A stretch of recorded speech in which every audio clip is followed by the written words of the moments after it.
Hi friends, Mahanadi கதையில் இன்னைக்கு என்ன நடந்ததுன்னு ஒரு பார்வைக்கு விஜய் காவேரியை பார்த்த சந்தோஷத்தில் காரில் கோயிலுக்கு கூட்டு போயிட்டுருக்கிறாருங்க.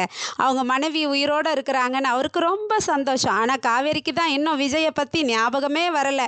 கோயிலுக்கு கூட்டிகிட்டு போகிறாரு, இறக்கி விடுறாரு காரில். உடனே காவேரியை பார்த்து கேட்குறாரு, நீங்கள் எப்படி வீட்டுக்கு தனியாக போவீங்க?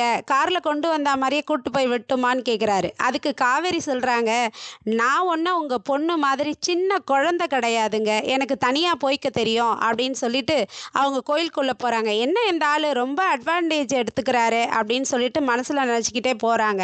உடனே காவேரி அவங்க அம்மா கங்காவுக்கும் யமுனாக்கும் அவங்க பொண்ணுங்களுக்கு கான்ஃபரன்ஸ் காலில் பேசுகிறாங்கங்க. ஏய், விஜய் மாப்பிள்ளை வந்தாருடி அப்படின்னு சொல்கிறாங்க. நான் பார்த்தேன்டின்றாங்க. உடனே கங்கா, என்னம்மா சொல்கிற நீ? விஜய் உயிரோடு இருக்கிறாரா? வீட்டுக்கு வந்தாரா? நீ அவர்கிட்ட பேசுனியா அப்படின்னு கேட்குறாங்க. யமுனாவும், அம்மா ரொம்ப சந்தோஷமாக இருக்குமா, விஜய் மாமா நல்லா இருக்காராம்மா அப்படின்னு கேட்குறாங்க. அந்த தம்பி நல்லா இருக்கிறாருடி.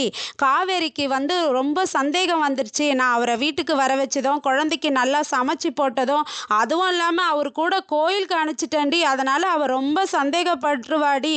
என்னன்னு தெரியலடி, அவள் யோசிக்கிறாடி அப்படின்னு சொல்கிறாங்க. அம்மா அம்மா வேணா நான் ஒன்றா வரட்டாம்மா மாமாவை பார்க்கன்னு கேட்குறாங்க யமுனா. வேணாடி யமுனா, காலம் எல்லாம் நேரம் கூடி வருது. இந்த சமயத்தில் சூழ்நிலை நமக்கு சாதகமாக தான் இருக்குது. அதனால் அது வரையும் வெயிட் பண்ணுவோம். அம்மாவை பிரிஞ்சு வாழ்கிற அந்த குழந்தை சந்தோஷமாக இருக்கணும். அந்த காலம் வந்துருச்சு. கடவுள் பாரு, எங்கேயோ இருந்த நம்மளை இந்த ஊருக்கு கூப்பிட்டு வந்தாருன்னா இவங்க 2 பேரும் சேர்ந்து வாழணும்னு தானே நினைக்கிறாரு.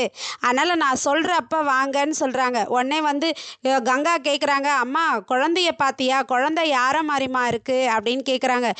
அப்படியே அது குட்டி காவேரி மாதிரியே இருக்குதுடி. அது என்னை பாட்டி பாட்டின்னு பேசும்போது ரொம்ப சந்தோஷமா ஆயிடுச்சு. அது பேரும் காவேரி தாண்டி அப்படின்றாங்க. உடனே யமுனா, என்னம்மா சொல்கிற? அது பேரும் காவேரியா அப்படின்னு சந்தோஷமாக கேட்குறாங்க. சரி சரிம்மா, நீ எப்போ சொல்கிறியோ அப்போவே நாங்கள் வரோம் அப்படின்னு சொல்லிட்டு ஃபோனை வச்சிடுறாங்க. உடனே காவேரி கோவமாக வீட்டுக்கு வராங்கங்க. வந்ததும், காவேரி வாடி, என்னடி கோயிலுக்கு போயிட்டு வந்துட்டியா? சாமி கும்பிட்டியா? எப்படி வரும்போது அப்படின்னு சொல்லி கேட்குறாங்க. உடனே காவேரி கோவமா, நீ அனுப்பிச்சி வச்சியே ஒருத்தர் கூட காரில் கோயிலுக்கு, அவரே திரும்பி கொண்டு வந்து விட்டாரு அப்படின்றாங்க. உடனே, அப்படியா? அந்த தம்பி தான் கொண்டு வந்து விட்டுச்சா? நல்ல தம்பிடி அது அப்படின்றாங்க. மா, என்னம்மா நீ ஏதோ கோவப்படுவேன்னு பார்த்தா இப்படிலாம் பேசுகிற?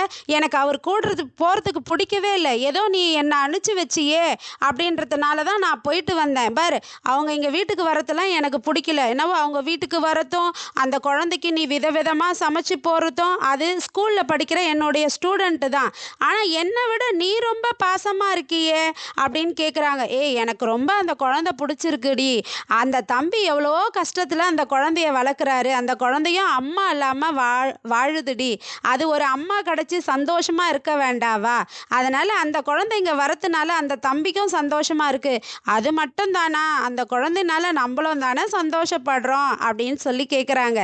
என்னை விட நீ தாம்மா அந்த குழந்தை மேலே ரொம்ப அக்கறையாக இருக்கிற. என் ஸ்டூடெண்ட்டு தான், ஆனால் எனக்கு அந்த அளவுக்கு இல்லையே அப்படின்றாங்க. எனக்கு என்னவோ நீ முன்ஜென்மத்து இது தொடர்பு மாதிரி பண்ணுறியே அப்படின்னு சொல்லி சந்தேகமாக கேட்குறாங்க. விஜயும் காவேரியோடைய ரிப்போர்ட்டை எடுத்துகிட்டு போய் ஒரு டாக்டர்கிட்ட டீட்டெயில் கேட்குறாருங்க. டாக்டர் சொல்கிறாங்க, விஜய் நீங்கள் சொல்கிற மாதிரி உங்கள் மனைவிக்கு மெமரி லாஸ் ஆனது ரொம்ப கிரிட்டிக்கல் தான். திரும்ப அந்த நிலைமைக்கு அவங்க வருவாங்களான்னு சொல்ல முடியாது. அவங்களுக்கு ஏதோ மெடிசன் கொடுத்து கிளியர் பண்ணலாம், ஆனால் ட்ரை பண்ணணும் அப்படின்றாங்க. அதுக்கு உடனே விஜய் கேட்குறாரு, அப்போனா அவங்க லைஃப் லாங் அப்படி தானா டாக்டர் அப்படின்னு சொல்லி கேட்குறாரு. அப்படிலாம் சொல்ல முடியாது விஜய். நீங்கள் அவங்க எங்கெங்கெல்லாம் போனாங்களோ, நீங்கள் எங்கெங்கெல்லாம் அவங்கள இதுக்கு முன்னாடி கூப்பிட்டு போனீங்களோ அந்த இடத்துக்கு எல்லாம் நீங்கள் கூட்டிகிட்டு போனீங்கன்னா அவங்க திருப்பி ஞாபகம் வரத்துக்கு அவங்களுக்கு சான்சஸ் இருக்குது. நீங்கள் அவங்கள நல்லா எங்கெல்லாம் நல்ல ஞாபகமான இடம் பிடிச்ச இடத்துக்கு கூப்பிட்டு போங்க அப்படின்னு டாக்டர் சொல்கிறாரு. ஆனால் அவங்க திரும்ப ஞாபகத்துக்கு வருவாங்கன்றது எனக்கு நம்பிக்கை இருக்குது அப்படின்னு சொல்லி அனுப்புகிறாரு டாக்டர்.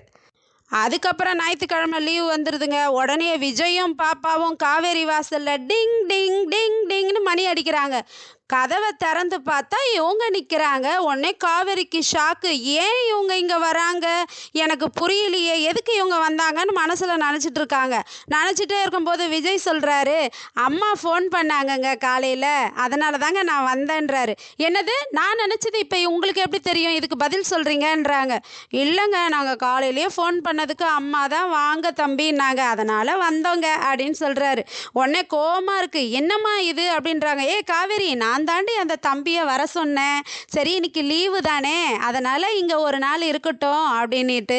உடனே தம்பி, நீங்கள் பாப்பா விட்டீங்கல்ல, நீங்கள் போங்க, போயிட்டு வாங்க சாயந்தரமான்றாங்க. உடனே அவரு, என்ன இது, நம்மளும் காவேரி கூட இருக்கலாம்னு நினச்சா அத்தை நம்மளை போக சொல்கிறாங்களே, எப்படியாச்சும் இன்னைக்கு தங்கிடணும் அப்படின்னு சொல்லிட்டு, அத்தை எனக்கு வேற வேலை ஒன்றும் இல்லை அத்தை அப்படின்றாரு. உடனே சரி சரிப்பா, நீங்களும் இங்கே இருங்க அப்படின்னு சொல்கிறாங்க. இது தாங்க இன்னைக்கு நடக்கிற கதை. இதை பார்த்து காவேரியும் கடுப்பாகிறாங்க. நாளைக்கு இன்னும் எப்படியெல்லாம் கடுப்பாகிறாங்கன்னு பார்க்கலாம். நன்றி, பாய் பாய்.